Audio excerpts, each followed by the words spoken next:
In this lesson, we are going to use substitution and elimination to solve word problems involving two variables. We will look at examples of a geometry word problem, mixture word problems, and uniform motion word problems. I'm going to recommend that we follow these steps when solving each of these word problems. Often when we're solving word problems, the hardest part is to know where to get started or where to go next. These steps can help to guide you through that process.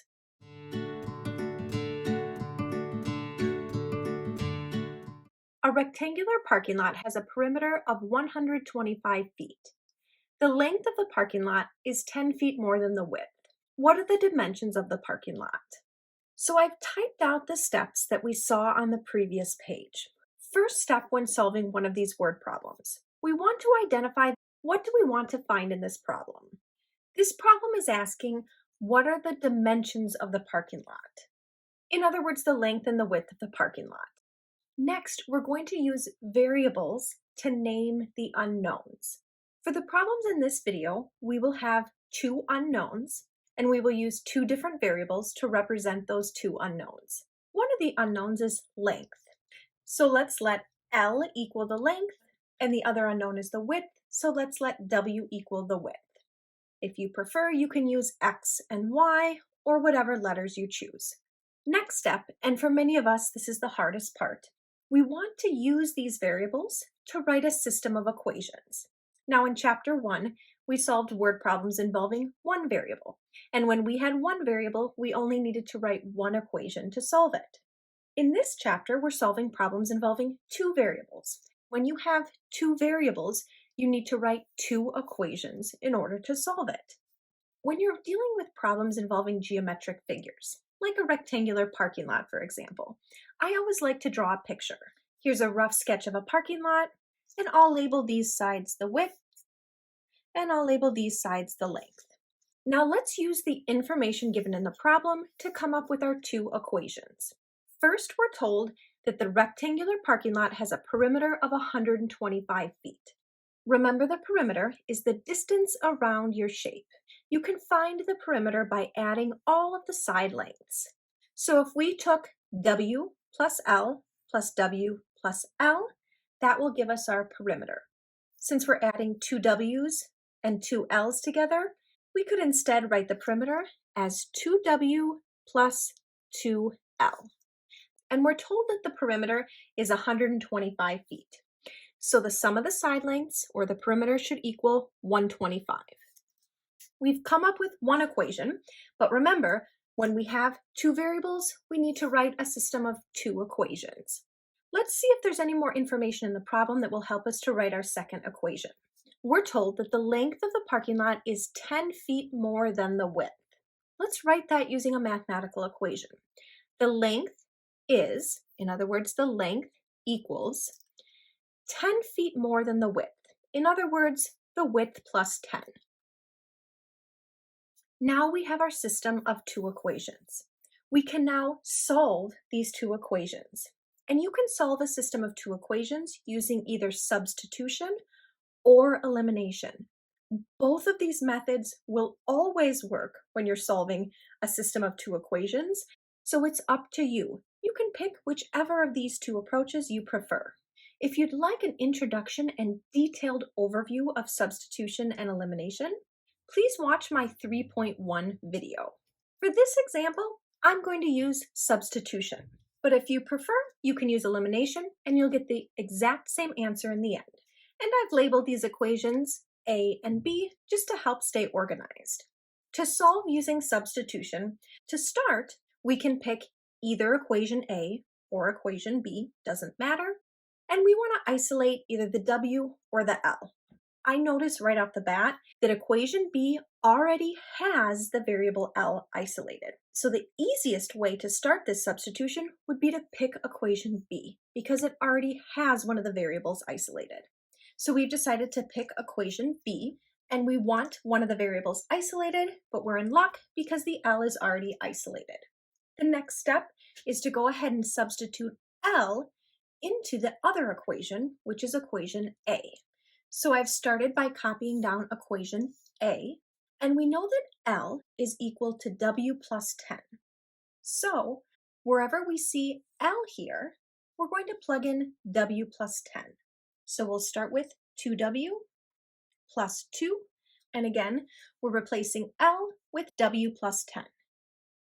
And we'll make sure to add parentheses because we're supposed to multiply 2 by all of L. So these parentheses ensure that we're multiplying the 2 by all of this expression, which represents L. Then we can bring down the equal 125. Now we have an equation involving just one variable, W, so we can go ahead and solve this equation.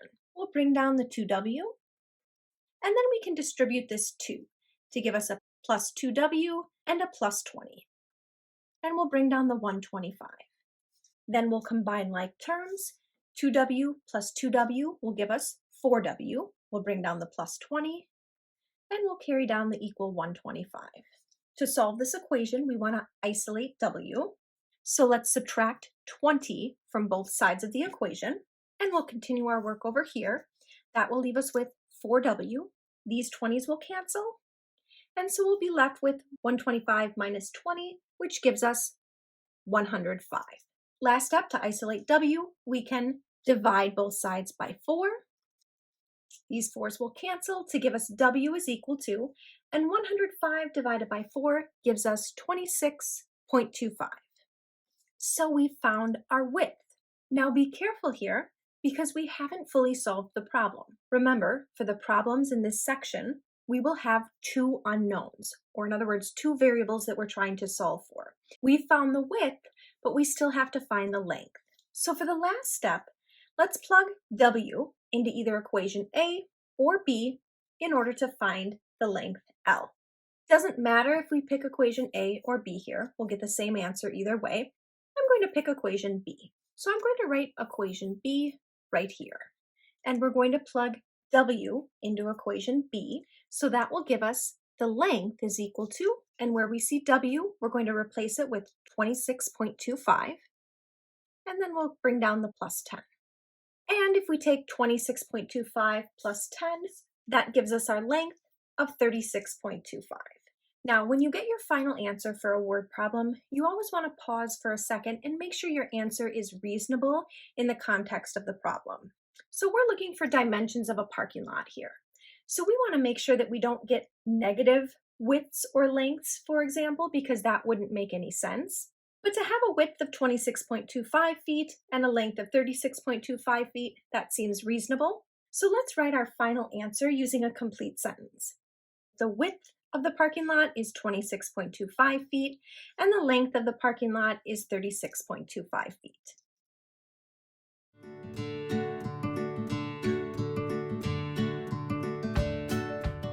Next, we will look at two different examples of mixture word problems. Mixture problems are word problems where items or quantities are mixed together. You might be mixing foods, liquids, solutions, or investments, for example. In a mixture problem, you'll typically have 3 amounts.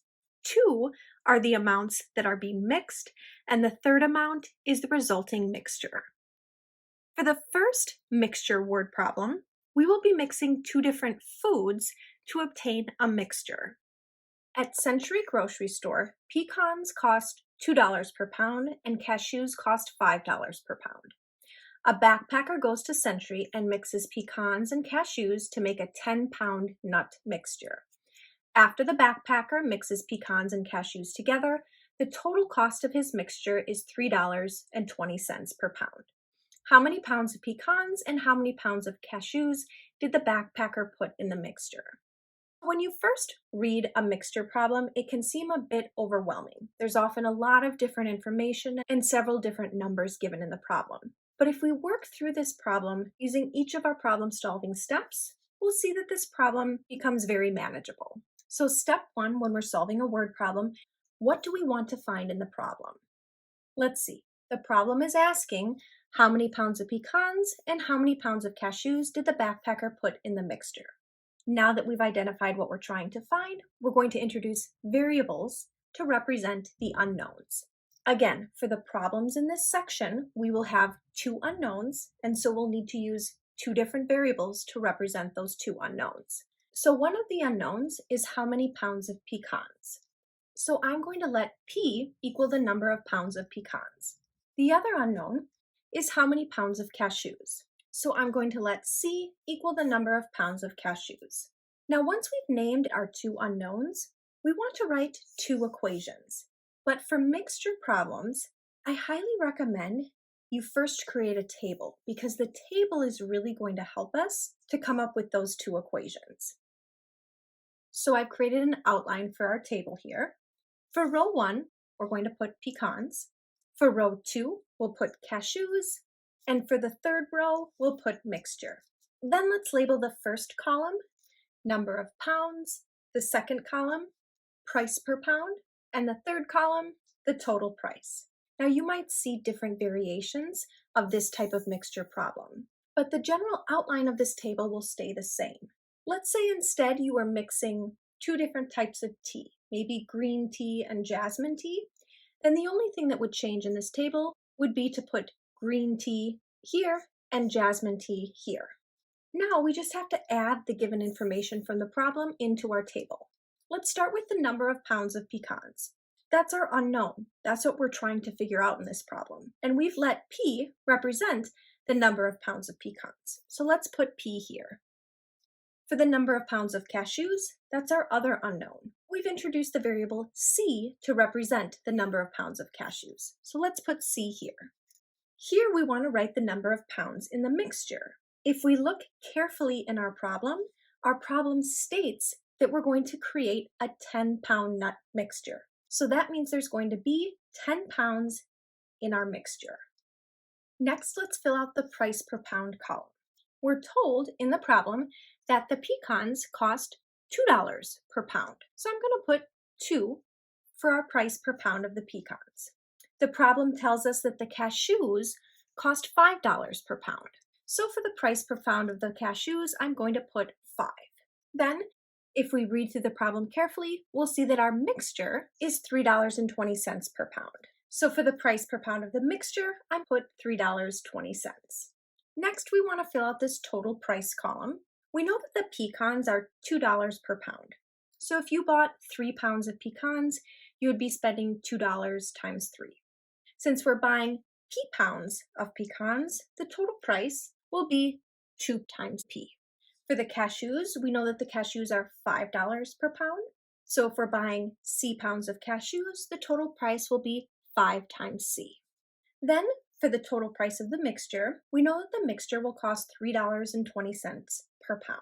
Since we're buying 10 pounds, to find the total price of the mixture, we'll multiply 320 times 10, which equals $32.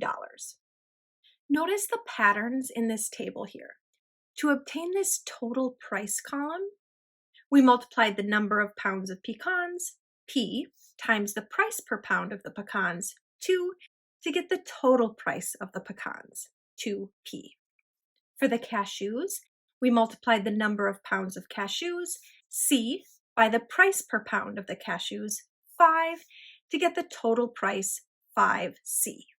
For the mixture, we multiplied the number of pounds of the mixture, 10, by the price per pound of the mixture, $3.20, to get the total price of the mixture, $32.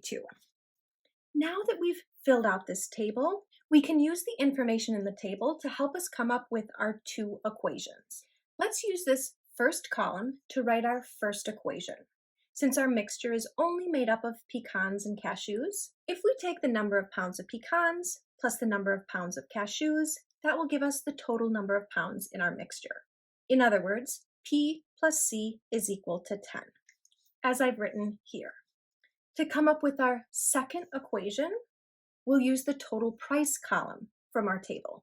Again, since our mixture is only made up of pecans and cashews, if we take the total price of the pecans plus the total price of the cashews, that will give us the total price of the mixture.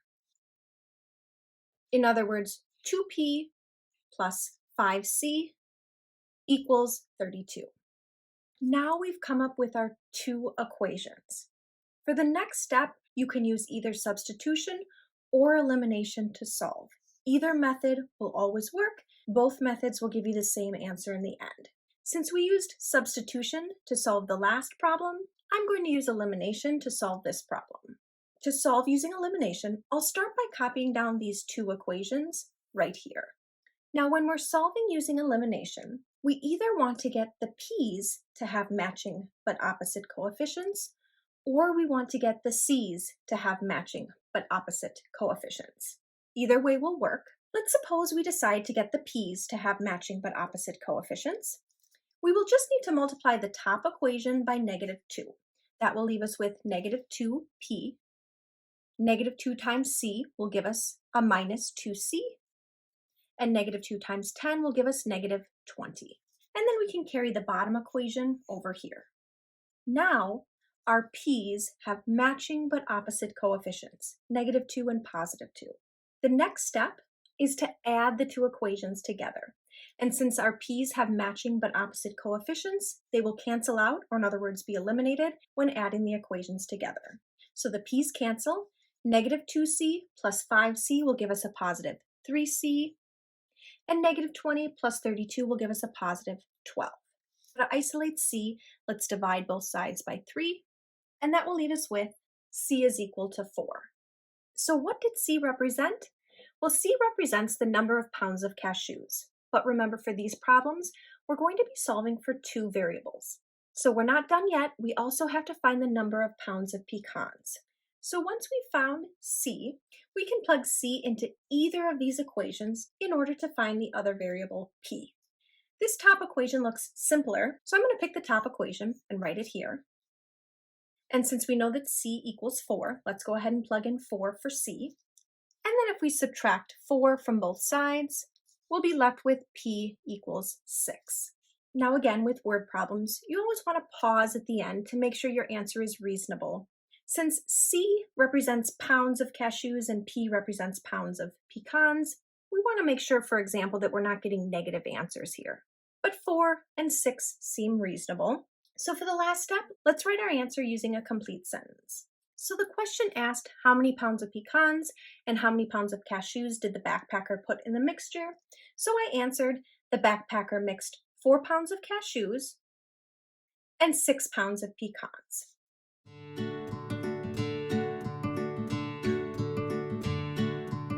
Next, we'll look at another example of a mixture word problem.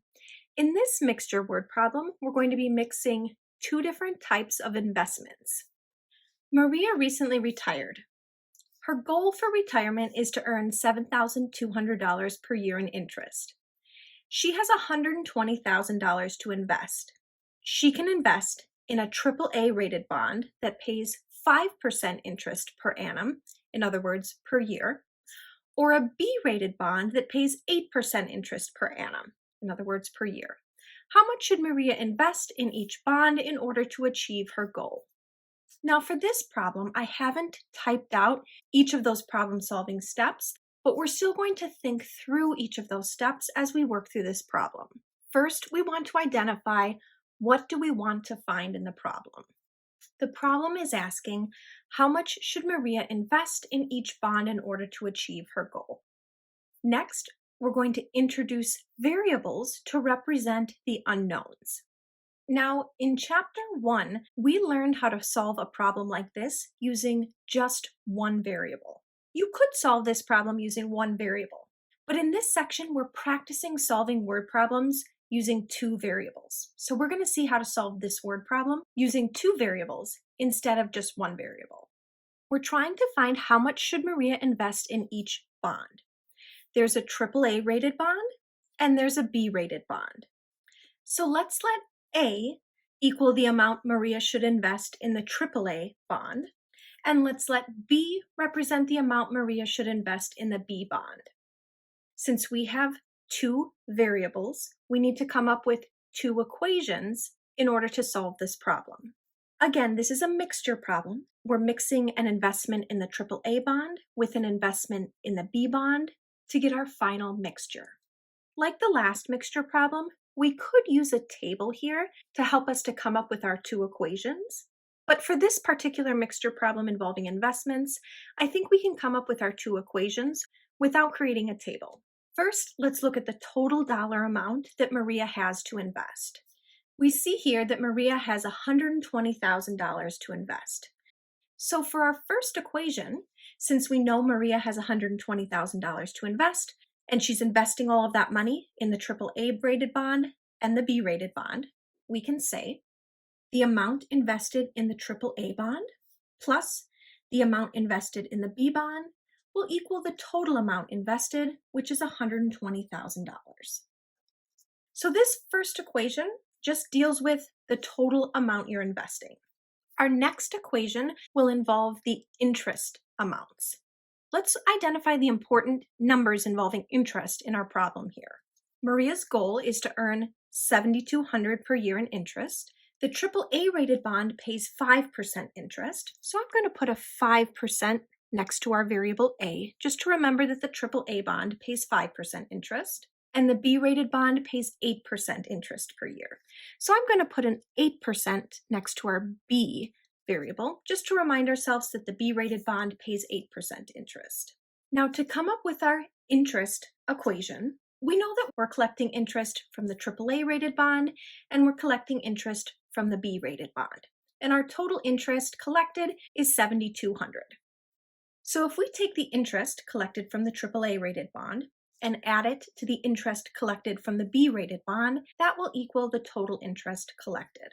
So to compute the amount of interest collected from the AAA rated bond, we take the interest rate, 5%, times the amount invested in the AAA bond, which is A. And if we convert 5% to a decimal, that's equivalent to 0.05 times A. To compute the interest collected from the B rated bond, we take the interest rate, which is 8%, times the amount invested in the B bond, which is B. 8% can be written as the decimal 0.08. So to compute the interest from the B rated bond, we take 0.08 times B. Now the problem tells us the total interest. Her goal is to earn $7,200 per year in interest. So we'll put that here. So now we've come up with our second equation. I'm going to write this second equation up on this line here. So now we've created our system of two equations. Next, we can use either substitution or elimination to solve this system of two equations. You can pick whichever approach you prefer. For this example, I'm going to choose elimination.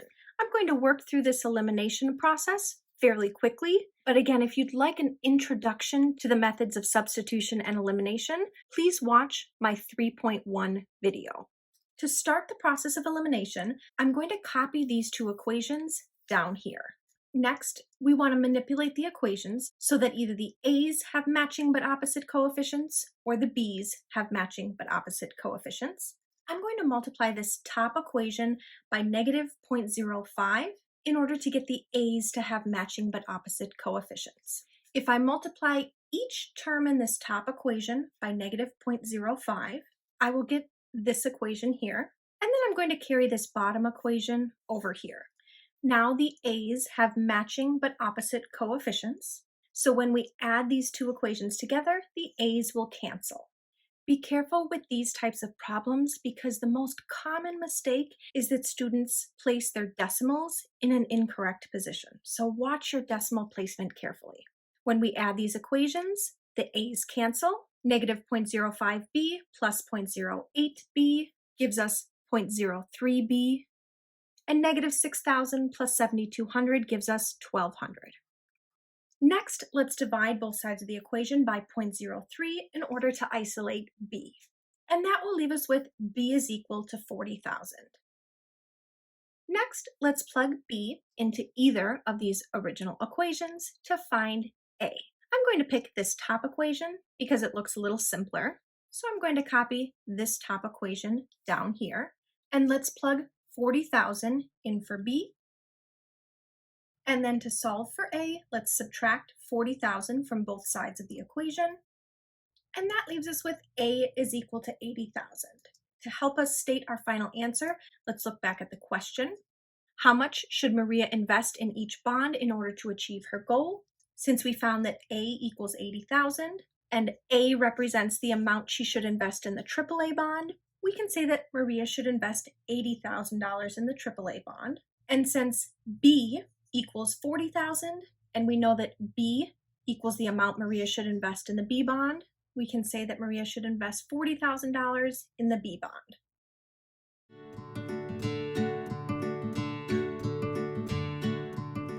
Next, we're going to look at uniform motion word problems. These types of problems will typically involve two vehicles moving and some type of current. Maybe it's a wind current or a water current, for example. Before we get into the example word problems, we need to first review some important variables and vocabulary. First, we're going to use the variable R to represent the traveling rate in still air or still water. So R represents what your traveling rate would be if there was no current at all. And we will use C to represent the rate of the current. I recommend that for any of the uniform motion word problems that you come across, you always use these same variables, R and C. That will help to make the way you solve these problems very consistent. Let's look at two different situations. Suppose you have a swimmer who's swimming in a river, and that river has a current. Let's first discuss the variables R and C in the context of this situation. Again, for all of these problems, R represents the traveling rate in still air or still water. In other words, the traveling rate if there is no current. So if you have a swimmer who's swimming in a river that has a current, the variable R would represent the person's swimming rate without the effects of the current. So how fast are their arms and legs powering them through the water if there was no current at all? In other words, the person's swimming rate in still water. Just as an example, let's suppose that R is 3 miles per hour. What would C be in the context of this problem? C would be the rate of the water current. Just as an example, let's suppose that in this particular situation, the current is 2 miles per hour. Now let's suppose in this situation here, the swimmer is traveling with the current. That means the swimmer is traveling in the same direction as the current. What would their net rate or their net speed be? If the person's natural swimming pace is 3 miles per hour, but the current is pushing them 2 miles per hour faster, then their net speed or their net rate would be 3 plus 2, or in other words, 5 miles per hour.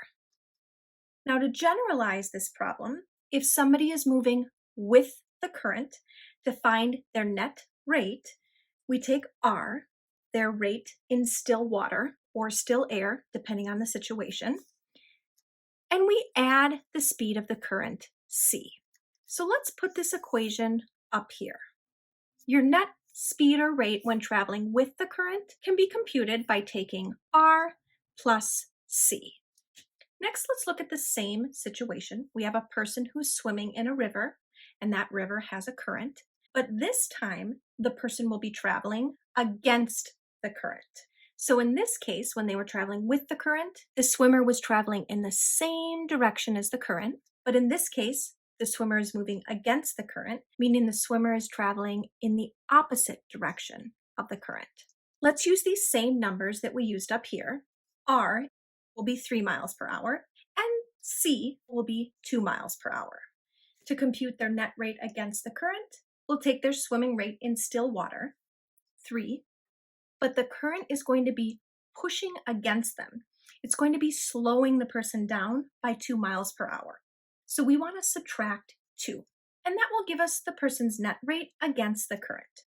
Now let's use variables to represent that situation. To compute the person's net rate against the current, we take their rate in still water or still air, depending on the situation, R, and we subtract the rate of the current, C. So let's go ahead and write this expression in this box here. So the key takeaways here are that for these uniform motion problems, we're always going to use the variables R and C. R represents the traveling rate in still air or still water if there were no current at all, and C represents the rate of the current. If you're traveling with the current, your net rate will be R plus C, and if you're traveling against the current, your net rate will be R minus C. Now let's take a look at an example of a uniform motion word problem. Jake paddles a kayak 36 miles downstream in 3 hours. Now, downstream means you're traveling with the current. On the return trip upstream, Jake travels 32 miles in 4 hours. Now, upstream means you're traveling against the current. Assume that the paddling speed and the speed of the current are constant. Find Jake's paddling speed without the effects of the current. In other words, find Jake's paddling speed in still water, and find the speed of the current. First step, identify what do we want to find in the problem. We're trying to find Jake's paddling speed without the effects of the current and the speed of the current. Next, use variables to name those unknowns. Remember, for uniform motion problems, in other words, problems where you have some vehicle or object moving and some current, I recommend you always use the two variables R and C. That will help to make these problems so that they're solved in a very consistent manner. One of the unknowns is Jake's paddling speed without the effect of the current. In other words, his paddling speed in still water. That is our variable R. So R means if there was no current affecting Jake's speed, how fast would his paddling be carrying him through the water? The other unknown is the speed of the current, and we know that for these problems, we use C to represent the speed or the rate of the current. Now remember, when you have two variables, you need to write two equations in order to solve those variables. In order to help us come up with our two equations, for these uniform motion problems, I recommend you create a table. So I've created an outline for our table here. In this first row, we'll write with the current, and for this second row, we'll write against the current. Then for our columns, we'll label the first column distance, the second column the net rate, and the third column the time. Let's start by filling in this net rate column. On the previous page, we said that you can calculate the net rate with the current by taking R and adding C. As we explained on the previous page, when you're traveling against the current, your net rate will be R minus C. Now, for all of these uniform motion problems that we'll see, you can use this same exact table template. The only thing that will change will be these columns and these columns depending on the information given in the problem. So to fill in this box here, we're looking for the distance with the current. We're told that Jake paddles 36 miles downstream, in other words, with the current. So let's put 36 here. And we're told that he travels with the current for 3 hours. So let's fill in 3 for the time. The problem also tells us that when traveling upstream, or in other words, against the current, Jake travels 32 miles. So we'll put 32 for our distance against the current in 4 hours. So 4 hours is the time against the current.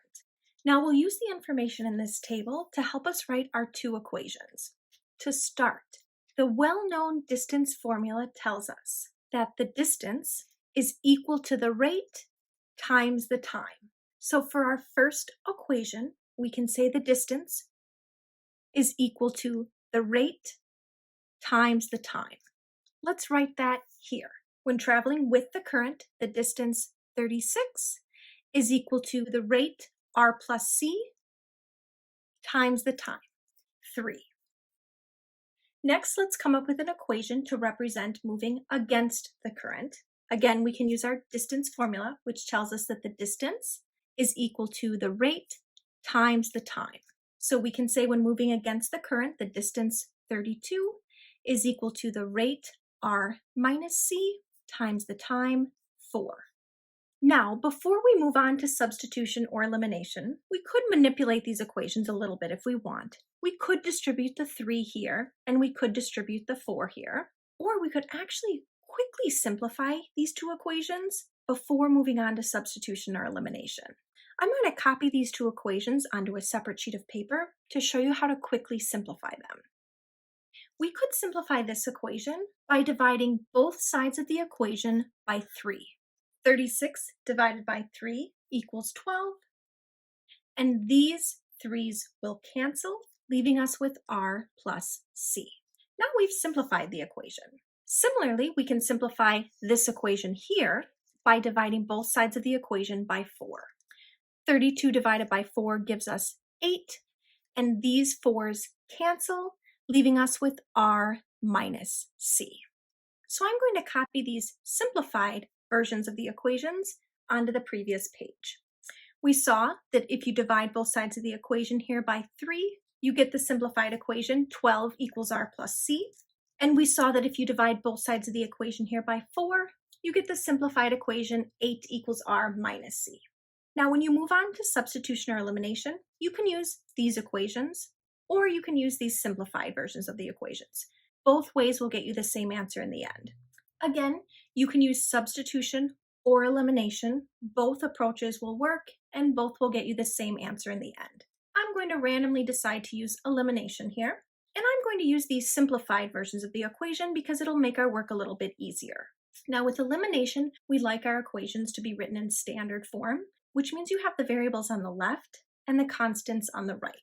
So I'm going to copy this equation right here, but I'm just going to swing this equation around so we have the variables on the left and the constant on the right. I'm also going to copy this equation down here, but again, I'm going to swing these around so that I have the variables on the left and the constant on the right. Now for elimination, we want either the R's to have matching but opposite coefficients or the C's to have matching but opposite coefficients. I notice right away that our C's already have matching but opposite coefficients. We have 1C and negative 1C. So we can move right on to adding our two equations together. R plus R will give us 2R. The C's will cancel out. And 12 plus 8 will give us 20. To solve for R, let's divide both sides of the equation by 2. And that will leave us with R equals 10. We found R, but we still need to find C. So let's go ahead and plug R into any of these equations to find C. I'm going to pick one of the simpler equations, and I'll just randomly pick this top equation here. And I'm going to go ahead and plug 10 in for R. And then if we subtract 10 from both sides of the equation, that leaves us with 2 equals C. So now we've found our two variables. When stating your final answer, you want to look back at what you were trying to find. We were trying to find Jake's paddling speed without the effect of the current. Remember, that's R. So we can say Jake's paddling speed without the current. Another way to say this is his speed in still water is R, which we found is 10 miles per hour. And we were also trying to find the speed of the current, which is C. So we can say, and the speed of the current is 2 miles per hour. Now, before I end this video, I just want to show you how to set up this last uniform motion problem. This problem is solved in a very similar way to the previous problem, so we won't work through this entire problem together, but there is something important that I want to point out for this particular problem. Suppose that a plane flying west requires 12 hours to fly 1,800 miles. The same plane flying east requires 9 hours to travel 1,800 miles. Assume the plane travels at a constant rate and the wind's speed is constant. Find the airspeed of the plane and find the speed of the wind. First, let's identify what we're trying to find. We're trying to find the airspeed of the plane and the speed of the wind. Next, we introduce our variables. Now, it's important to recognize that this is a uniform motion problem. We know that because we have a vehicle, in other words, a plane moving, and there is a current. For these uniform motion problems, I recommend we always use the same two variables, R and C. We know that R always represents the speed in still water or still air if there was no current. In other words, how fast would the plane's engine be carrying it through the air if there was no current affecting it? This is sometimes referred to as the airspeed. And we let C represent the speed of the current. Now we have our two variables. We need to come up with our two equations. And to help us come up with the two equations for these uniform motion problems, I recommend you draw a table. We'll use the same outline for a table that we used on the previous page. And we can even go ahead and fill in the net rate column right away. As we learned, our net rate with the current is always R plus C, and our net rate against the current is always R minus C.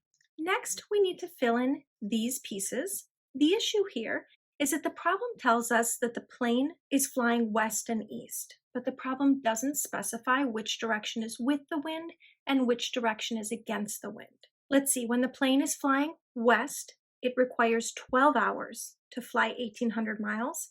And when the plane is flying east, it requires 9 hours to travel 1,800 miles. So both directions, the plane is traveling 1,800 miles. But when it's traveling west, it takes longer. It takes 12 hours. When the plane is traveling east, it only takes 9 hours. When you're traveling with the wind, you're going to be moving faster. So east must be with the wind, since it takes only 9 hours to travel. And west must be against the wind, since it takes 12 hours to travel. So now you can go ahead and fill this information in, create your two equations, and then use substitution or elimination to solve. I'm going to leave this problem to you to try on your own.